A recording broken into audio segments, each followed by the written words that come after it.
Le Kasaï oriental semble être dans l'inertie depuis le changement à sa tête. Pourtant, quelques actions ont été menées sur fonds propres par l'actuel exécutif provincial depuis sa prise de fonction. Notre province, depuis que nous sommes là, a connu plusieurs chantiers de nature différente. Donc en 2019, à notre investiture, nous avons beaucoup travaillé sur l'assainissement, c'est-à-dire qu'il fallait faire l'écurage de tous les drains de la ville. Et puis on avait ouvert aussi des chantiers de stabilisation des ravins par la méthode simple, quoi, on appelle IMO. Nous avons eu avec l'Office des routes des travaux de lutte anti-érosive. Du côté de Tibombo village, sur la nationale numéro 1, il y avait eu coupure. Donc les ravins avaient coupé la route à ce niveau-là. Nous avons remblayé l'endroit et régulariser la circulation. Nous avons toujours sur la nationale numéro 1, la route était coupée à 15 km ou 14 km de Lukalaba. On avait remblayé, on avait stabilisé cet endroit-là. Maintenant dans la ville, la lutte anti-érosive, c'est ça notre grand travail. Nous avons attaqué les ravins de Merostia au niveau des Kalaba-Ankata. Nous avons attaqué les ravins qui s'annonçaient au niveau de l'avenue Cathédrale.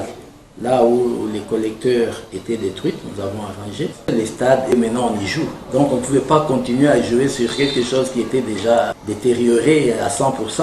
Nous sommes intervenus, la province a sorti les fonds pour qu'on arrange la pelouse qui s'est détachée, la toiture, les sièges. Nous avons fait ce qu'il fallait faire. Et tous ces chantiers que je viens de vous dire là sont des chantiers qui ont été faits sur fonds propres de la province. D'autres actions sont en cours, dont la construction du bâtiment administratif moderne de Kabeya-Kamwanga. Hier, tous nous avons posé la première pierre pour la construction du bâtiment administratif du territoire sur fonds propres du gouvernement provincial. Sur place, on félicite le gouverneur de province. Il y a le bâtiment administratif qui est en train d'être érigé ici. C'est avec le financement du gouvernement provincial. Et remercier le gouverneur de la province pour tous les efforts qu'il cesse de déployer jour et nuit. Mboujima est chef-lieu de la province du Kasaï oriental. Par contre, presque rien n'est ressenti car ne touchant pas au quotidien de la population. Il s'agit là de peser les œuvres réalisées jusque-là par le gouvernement provincial par rapport aux priorités de l'heure. Voilà qui amène certains à parler du manque de leadership visionnaire et responsable de l'actuel chef de l'exécutif provincial du Kasaï oriental, ainsi que de la non-mise en œuvre du programme d'action présenté lors de l'investiture du gouvernement et des projets inscrits dans les budgets, et pourquoi pas l'impréparation à assumer des charges de l'État. La province du Kasaï oriental peine à décoller parce qu'il y a eu de l'impréparation politique de ceux qui devraient nous gouverner. Les autres sont en train de dire aujourd'hui qu'il était un candidat testamentaire. Donc on l'aurait promis que lorsque l'IDPS sera au pouvoir, c'est lui qui devrait être gouverneur. Et le sachant, il n'a pas su avoir les qualifications possibles pour pouvoir gérer notre province et il a débarqué comme ça sans un plan concret de développement pour la province. Et voilà où est-ce que nous en sommes aujourd'hui. Ils ont défendu des projets de société. C'est ainsi qu'il n'y a pas vraiment un suivi par rapport à tous ces mécanismes-là qui permettent le décollage de la province du Kasaï oriental. Donc pour moi, c'est ça. Je vois que le plan de développement n'est pas respecté. Et aussi, en tant qu'homme politique, l'exécutif provincial ne met pas en œuvre les projets de société qu'ils ont défendus pour être élus par la population. La gestion d'une entité comme le Kasaï oriental va d'un programme mieux conçu et d'un leadership visionnaire. Et un programme prévoit qu'on puisse faire une planification. La planification consiste à ce que l'on puisse voir les contraintes qui puissent nous garder et puis pour les amoindrir et pouvoir avancer, aller de l'avant. Cette province du Kasaï oriental est victime de plusieurs régimes qui se sont succédés à la tête de notre pays, au motif qu'elle était une province d'origine de l'opposition. Aujourd'hui, et que l'opposition d'hier se retrouve au pouvoir et nous sommes en train de vivre une situation dans le sens où rien n'évolue au niveau de la province. Et moi, je suis arrivé à cette simple conclusion de dire que non, ou soit celui qu'on a confié à la province n'est pas à la hauteur de ses tâches. Le Kasaï oriental est-il la seule province bloquée et le sommet est-il le seul responsable de cette situation? La seule province du Kasaï oriental ne voit pas son développement bloqué. C'est une situation générale du pays. Quand le pays est bloqué, les provinces aussi sont bloquées. La province s'est tournée en plein régime depuis la chute de l'AMIBA.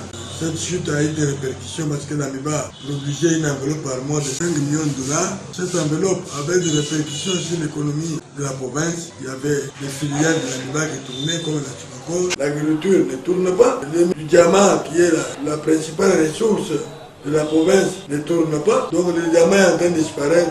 C'est ce qui fait que le développement est bloqué par rapport aux années antérieures. Je pense que la cause de cette situation, elle est multiforme, mais je pense qu'elle devrait se résumer au niveau du leadership. Mais c'est quel leadership? C'est-à-dire il y a un manque de leadership et ici on croirait que le leadership est au sommet de notre province. Je ne crois pas que c'est à ce niveau-là qu'il faut situer d'abord le leadership. Parce qu'on situe mal le niveau pour booster le développement du Kasaï oriental. On pense toujours que c'est le sommet, les sommets. Même si les sommets, les actions attendues du sommet devaient se faire de manière à permettre que la base puisse réellement être appuyée, etc. Donc, moi, c'est le leadership. Il n'y a pas de vision politique de développement à partir d'abord de la base et le sommet, le haut, n'arrive pas à faire en sorte que cette vision puisse être ancré au niveau de la base de la racine. Le Kasaï oriental a-t-il des ressources nécessaires pour mener des actions de grande envergure? La réponse est très surprenante, même de la part de tous ceux qui critiquent. Presque tous reconnaissent que les ressources locales sont en deçà de l'espérance, ce qui rend la province dépendante du gouvernement central et des partenaires au développement.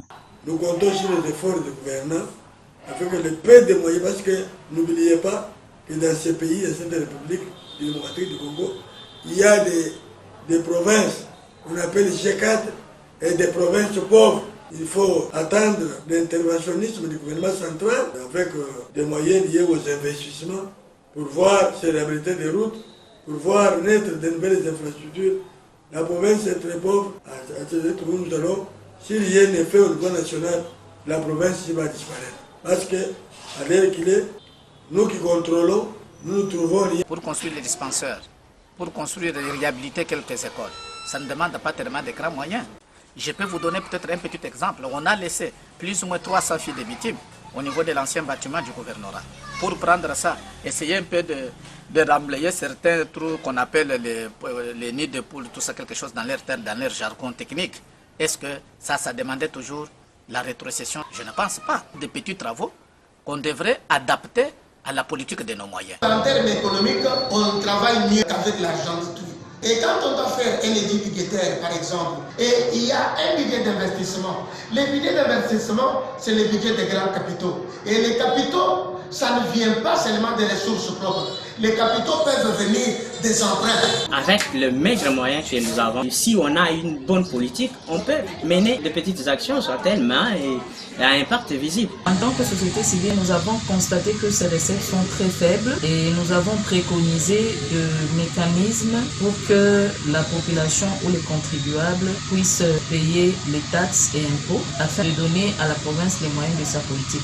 Sans moyens extérieurs, sans capitaux extérieurs, n'imputez pas aux individus de n'avoir rien fait parce qu'on ne fait quelque chose quand on a les moyens. Mais je ne voudrais pas dire que même pour prendre des petits moineaux, faire un petit rond-point, il faut que ça coûte le jet de la tête de l'homme. Avec 300, 700 000 $, on peut poser des actes concrets si on en a la volonté. Cette situation est due en grande partie à l'incivisme fiscal développé par la population. C'est connu dans notre pays, c'est l'incivisme fiscal.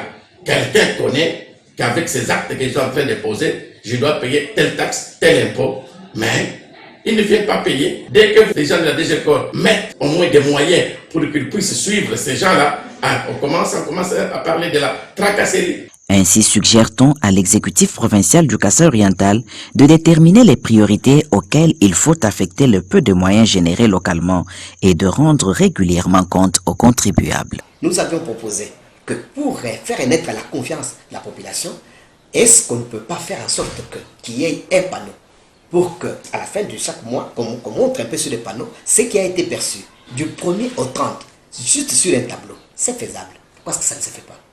Et on a l'impression qu'il y a beaucoup d'agenda cachés, beaucoup d'intérêts de certains dedans, au point qu'aujourd'hui on va continuer à nous dire qu'il n'y a pas d'argent, alors que ce qu'on a mobilisé, on ne voit pas ce qu'on a fait. Même des petites réalisations, on ne demande pas de grandes réalisations. Ce sont des petites réalisations là qui peuvent renaître la confiance de la population, au point que cette population comprenne que nous avons intérêt à pouvoir verser cette taxe, parce qu'en payant cette taxe, il y a des réalisations qui reviennent et qui sont à notre propre bénéfice. On ne voit pas ça. Le budget 2019 a été exécuté à 63,66% et la grosse part a été consommée par les dépenses du personnel, soit 123%, alors que les dettes publiques ont été à 310%. L'investissement n'a été qu'à hauteur de 51% de ce qui a été prévu. En 2020, par contre, l'exécution n'a pas dépassé les 50%. La période de Covid qui avait fait qu'on ne puisse pas faire mieux. C'est ainsi que c'était, je peux me tromper de chiffres ou de pourcentage, ça avoisinait de 50%, 35-50%. Donc c'était dans cet espace là-bas, d'autant plus qu'il y a eu une longue période de mars jusque le chef de l'État a procédé à la main levée de la période de l'état d'urgence sanitaire. Donc cette période là-bas, on n'avait pas procédé au recouvrement puisqu'il fallait respecter des mesures barrières. Il fallait respecter les mots d'ordre qui a été lancé. Pour 2021, les prévisions mettent au premier plan le budget d'investissement, soit 59%, alors que les dépenses du personnel sont de l'ordre de 27%, a mentionné le gouverneur Jean-Marie Jamoteba lors de la présentation du budget 2021 à l'Assemblée provinciale. Dépenses de personnel évaluées au franc congolais, 51 milliards 446 millions 724 612 centimes, soit 26,93%. Construction, réfection, réhabilitation, acquisition d'ouvrages et d'édifices. Acquisition immobilière évaluée en francs congolais, 112 milliards 753 millions 91 341 et 98 centimes, soit 59,03%. Si donc ceci est respecté et réalisé, ce sera peut-être la première fois depuis des années, plusieurs parlant régulièrement des chapelets de bonnes intentions. Pour marquer la dépendance de l'extérieur, sur un peu plus de 190 milliards de francs congolais, plus de 51% devront venir des partenaires au développement, alors que seuls 90 milliards seront mobilisés localement. Le budget de la province est élaboré en équilibre, en recettes et en dépenses. En francs congolais, 190 milliards 988 millions 778 950 53 centimes. Donc francs congolais, 100 milliards 774 millions 141 275 centimes des appuis des partenaires au développement. Tout ceci confirme le rapport de la commission de contrôle parlementaire d'octobre 2020. Celui-ci conclut que les recettes de la province sont très faibles, elles ne peuvent pas booster l'économie du Kasaï oriental et permettre la réalisation des investissements devant soutenir le développement du secteur privé. Quant aux recettes à caractère national, ce rapport poursuit, quoique représentant la grosse quantité du budget, elle demeure insuffisante pour assurer le développement durable de la province, d'où la nécessité d'accroître substantiellement les recettes locales. Mais pour accroître ces recettes, le Kasaï oriental doit s'appuyer sur sa régie financière, la Direction générale des recettes du Kasaï oriental DGRCOR en sigle. Pourtant, cette dernière fait face à certaines difficultés, dont l'impayement ou la faible motivation de ses agents. Au personnel de cette DGRCOR, ces travailleurs, ils sont impayés autant de nous. Comment voulez-vous que ces gens qui vont descendre sur place pour aller mobiliser des recettes, qu'ils soient non payés, à moins d'être des dieux, pour que, recevant l'argent entre leurs mains, qu'ils acceptent d'aller mourir de faim, ne pas être payés autant de mois pour prendre tout l'argent venir verser. La DGRCOR n'est pas efficace. Avec quels moyens cette DGRCOR travaille?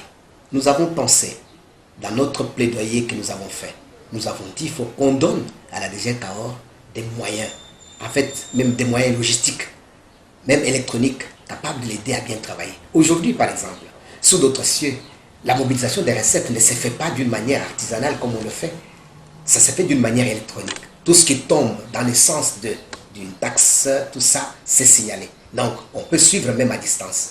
Il y a eu même un projet dans ce sens-là avec les Sud-Africains, mais le régime provincial qui est déjà parti n'était pas d'accord, favorable à ces projets. Pour le ministre provincial des Finances, les arriérés ne sont pas le fait de l'exécutif actuel seulement, même si la situation sanitaire due au Covid-19 a rajouté un plus. Quant à la compétence, il y a des agents et cadres valeureux et d'autres moins bons. L'exécutif provincial se doit de respecter certaines procédures avant de prendre des décisions et ne pas violer des dispositions légales. Il y a des droits acquis. Nous sommes arrivés depuis le gouvernement Maouija qui est là, et lorsque nous trouvons qu'un agent a déjà un numéro matricule, un agent est payé, un agent a déjà une position, c'est-à-dire il est en activité, on ne peut pas venir et le mettre dehors. On doit pouvoir respecter la loi. C'est pas puisque on l'a trouvé et qu'il pouvait avoir, n'est-ce pas, des parentés, il pouvait avoir des amitiés, il pouvait avoir telle ou autre alliance avec ceux qui nous ont précédés, qu'on doit pouvoir le mettre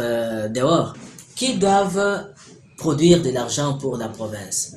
Et donc c'est déjà Cahors. C'est puisqu'il y a eu, pour ce qui nous concerne, cette perturbation due à cette maladie là-bas, et que vous savez qu'il a été interdit à un certain moment, à partir du niveau national, qu'on ne pouvait pas procéder au recouvrement forcé. Et donc, certains assujettis n'avaient rien donné, et absolument rien.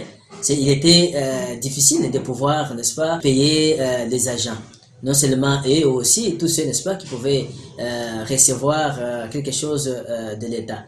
Et donc, dès lors que quelque chose a commencé à tomber après cette période, ils continuent à percevoir, n'est-ce pas, leur salaire sans problème. Et on pourra terminer, c'est leur droit. Toujours au sujet de la DGRCOR, disons que les recettes qu'elle réalise sont canalisées vers des comptes bancaires. Si vous avez eu la chance de descendre au niveau du péage, au niveau du pont, vous trouverez certainement qu'il y a un agent, n'est-ce pas, de la Rabobank.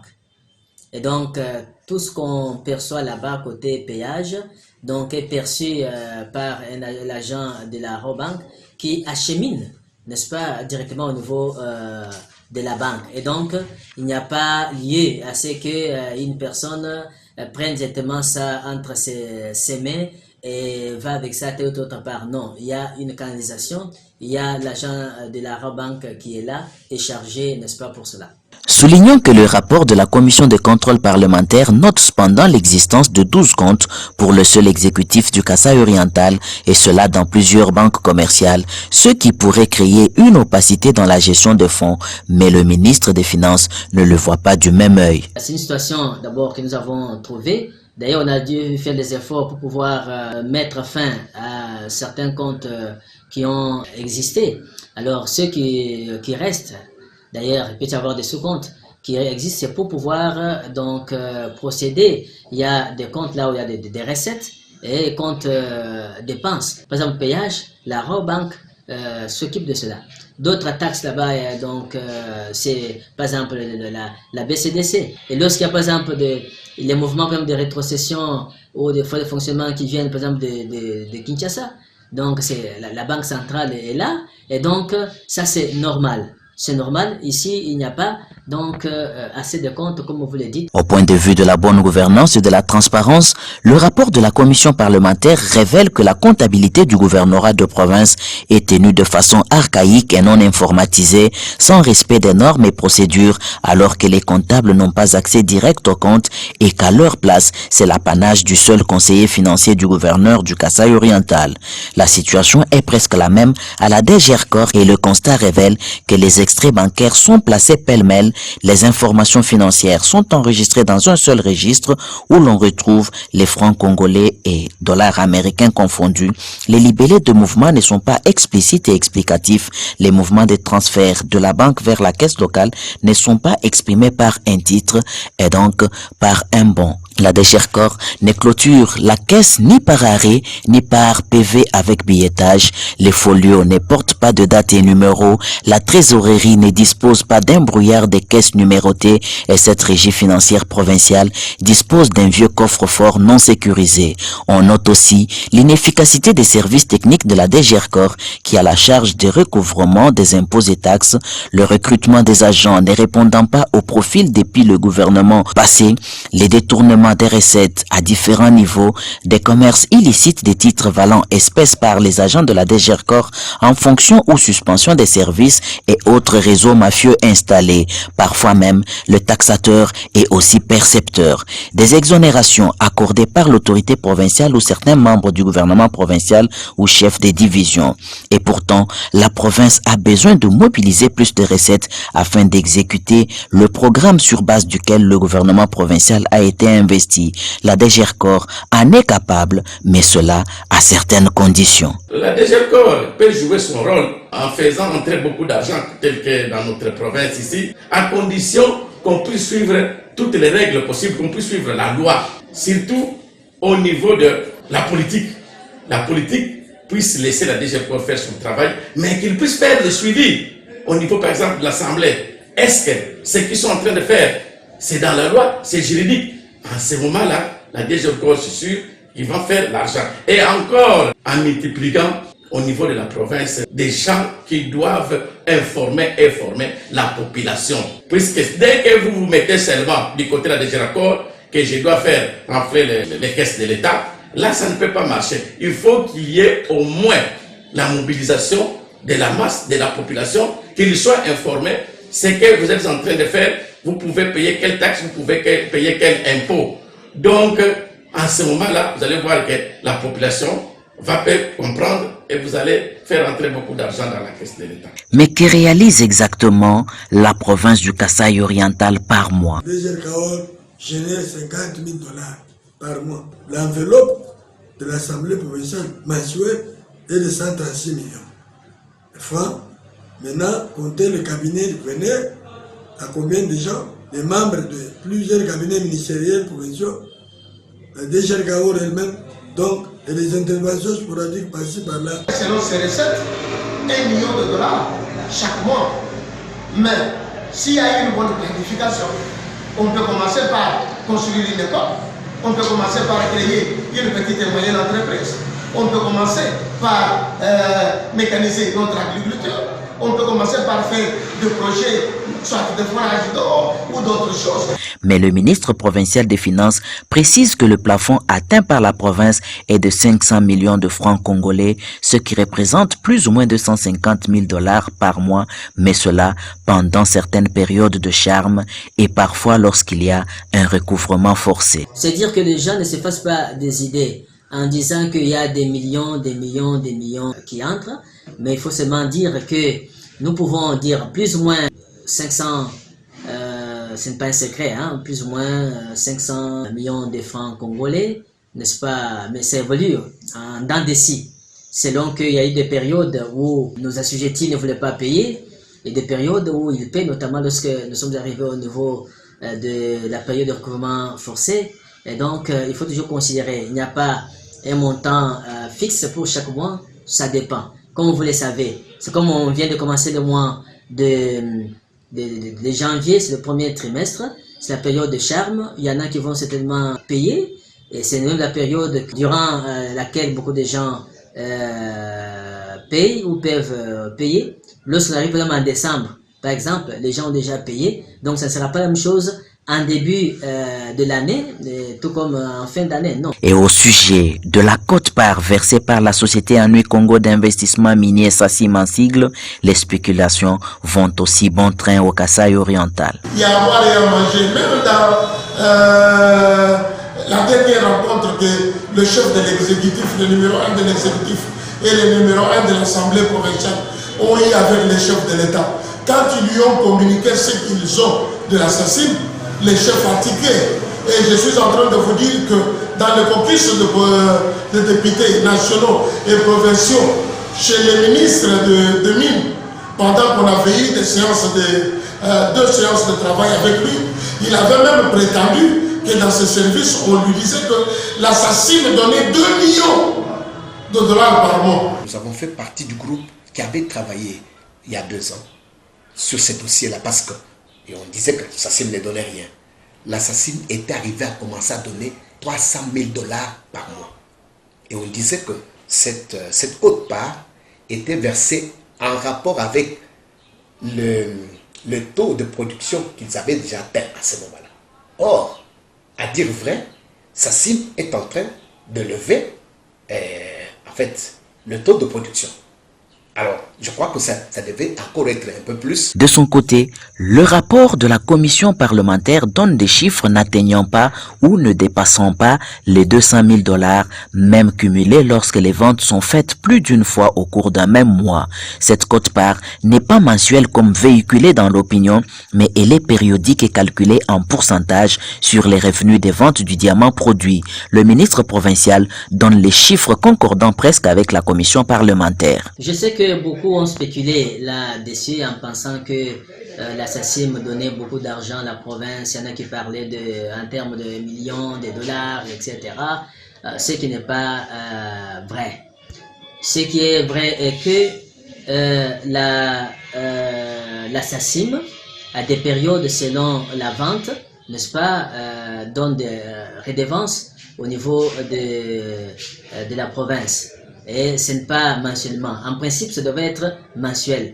Mais toujours à cause, n'est-ce pas, de cette pandémie Covid-19, la SACIM elle-même a eu des problèmes.